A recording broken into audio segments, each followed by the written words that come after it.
Hello, आज के इस वाले वीडियो में हम लोग डिस्कस करने वाले हैं कि अगर गोकू वर्सेस सुकुना की बैटल होगी तो उन दोनों के फाइट में कौन जीतेगा। तो सबसे पहले इन दोनों की पावर्स डिस्कस कर लेते हैं। तो सबसे पहले हम गोकू की पावर डिस्कस करने वाले। तो गोकू के पास है इनक्रेडिबल स्ट्रेंथ। गोकू के पास इतनी ज्यादा पावर है कि वो एक नॉर्मल इंसान के सामने गॉड लगता है। उसकी फिजिकल पावर इतनी ज्यादा है कि वो बड़े बड़े स्ट्रॉन्गर अपोनेंट के सामने भी बहुत डेंजर बंदा दिखता है और दूसरे अपोनेंट उसके सामने वीक। मटेरियल आर्ट स्किल्स, देखो ये चीज मुझे बोलने की जरूरत नहीं है कि गोकू कितना बड़ा भुक्कड़, कितना बड़ा फाइटर है। उसकी कॉम्बैट टेक्निक बहुत ही डेंजरस है। तुम गोकू की पावर लेवल का अंदाजा इससे ही लगा सकते हो कि जब टूर्नामेंट ऑफ पावर चल रहा था तब गोकू हमारा एमएमए फॉर्म में था। तब उसके ऑरा के वजह से टूर्नामेंट ऑफ पावर के ग्राउंड के नीचे एक गैलेक्सी बन जाती है। पावर्स के बारे में बातें होती रहेगी, अब एनर्जी अटैक्स के बारे में जान लेते हैं। गोकू के पास इतने एनर्जी अटैक्स है कि क्या बोले। गोकू के कामयाबियां जो वो बचपन में मास्टर रोशी से सीखा, ओनली एंड ओनली 1 सेकेंड में हमारे थरकी बुड्ढे को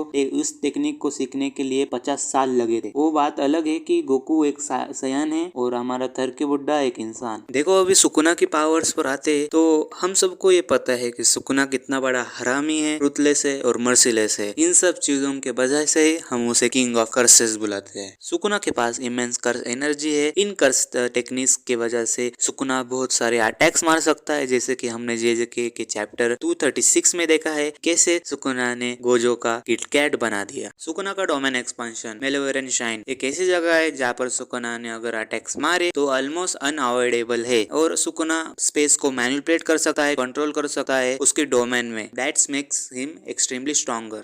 Sukuna possesses incredible regeneration ability, जिसकी वजह से सुकुना कौन सी भी इंजरी से क्विकली रीजनरेट कर सकता है। जैसे कि अगर उसका पीपी कट गया तो वापस उसका पीपी उगा सकता है, मे बी और मे बी नॉट। अभी इन दोनों की फाइट हुई तो कौन जीतेगा। First topic strength and speed. Strength and speed में मुझे बताने की जरूरत नहीं है कि कौन जीतेगा, गोकू ही जीतने वाला है। Second topic energy attack and curse technique. अगर गोकू ने एनर्जी अटैक मारे भी तो सुकुना डोमेन एक्सपेंशन खोल लेगा और उसमें पता है सबको कि सुकुना के अटैक्स ही ज्यादा पावरफुल रहते हैं, पर तब भी गोकू तो गोकू ही है। रीजनरेशन पावर, रीजनरेशन पावर में सुकुना को कोई भी हरा नहीं सकता। सुकुना के पास इतनी डेंजरस रीजनरेशन पावर है कि गोकू को उसको हराते हराते बहुत टाइम लगेगा। मेरे हिसाब से तो सुकुना बैटल में बहुत टाइम तक टिक सकता है, पर लास्ट में आते आते उसकी भी गोजो की जैसी किटकैट बन जाएगी। क्यों, मैं बताता हूँ। सुकुना है किंग ऑफ कर्सेस और यहाँ पे ये फाइट कर रहा है गॉडली पावर रखने वाले बंदे से, उसका नाम है गोकू। गॉडली पावर ही क्या बोल रहा हूँ, सीधा गॉड ही बोल देता हूँ। तो लेडीज एंड जेंटलमैन, हमारी एनालिसिस करने के बाद